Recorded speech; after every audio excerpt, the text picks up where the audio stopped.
So it's really you at last. How are you? I'm pretty tired. It's been recording so much, you know. You're tired now? Yeah, I haven't had a sleep in about all night. You know, I've been working on the last LP.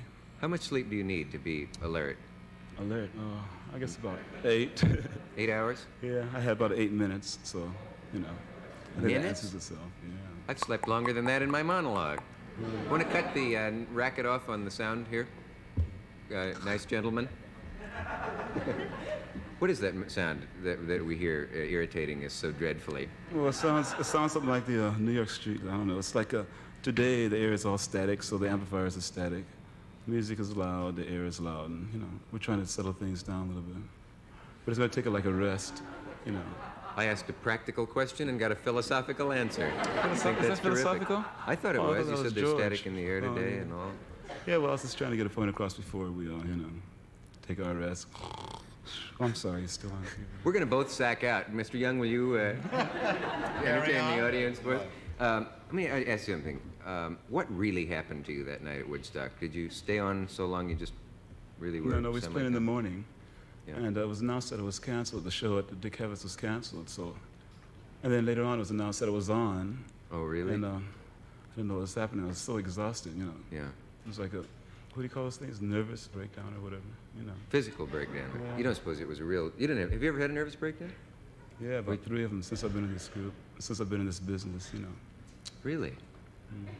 Gee. I didn't mean to pry, but since you brought it up, I thought I would mention it. Pry, that's cute. That's great. They said that everyone was amazed at the absence of violence. It's become a cliche now about that big festival and about the others. Were you surprised at it? Do you think that... I was glad. That's what it's all about, you know. Yeah. Try to keep violence down, you know, keep them off the streets. And like a festival, 500,000 people was a very beautiful turnout, you know. I hope we have more of them, you know. It'd be nice. Yeah. What was the controversy about the national anthem and the way you I don't know. All I did was play it. I'm American, so I played it. I used to have to sing it in school. They made me sing it in school, so it's a flashback, you know. I don't know about it. This man was in the 101st Airborne, so when you write your nasty letters in... Nasty letters? Wow, right. you really well, trying people, hard. when you mention the national anthem and talk about playing it in any unorthodox way, you immediately get a guaranteed percentage of hate mail from people who say, how dare That's not unorthodox. anyone... That's not unorthodox. It isn't unorthodox? No. I thought it was beautiful. But then there you go. You know. Oh, but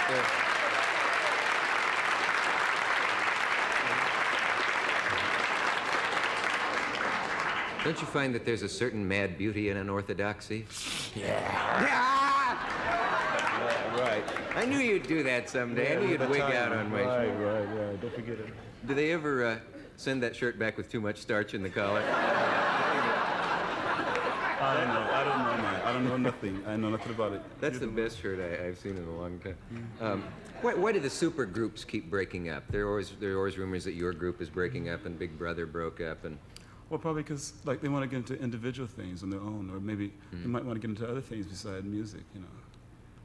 And you mean guys in your group would want out of the music business and into... Well, not necessarily. Maybe they might want to get into their own music, because like what I was trying to do, was do a today's type of blues, like manic depression and so forth. And like Noel Redding, he's into more harmonic thing, you know, when you sing and so forth. And like he went to England to get his own group together. Oh, who's this? Noel Redding, the bass player. Oh, Noel Redding, right? Yeah. Yeah, Billy Cox playing bass this time.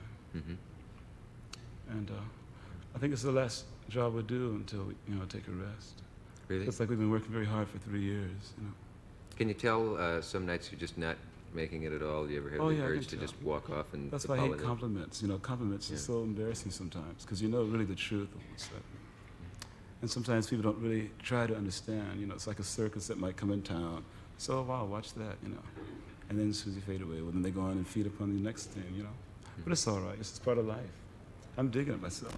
I like it. You're considered one of the best guitar players in the world. Oh, no.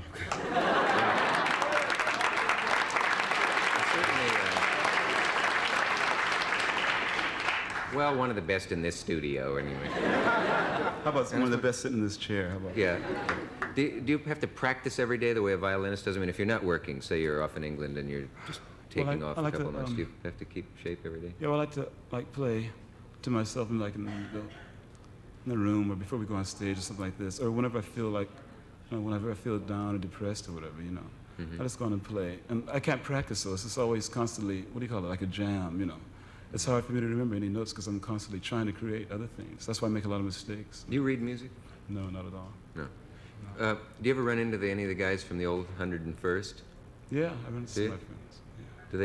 Do they wonder, think your life is strange compared to what they're in? Oh, I wouldn't matter really because, there's so many different things going on now. You can't take time out to say, oh, what do they think about me there? Oh, and all this kind of stuff.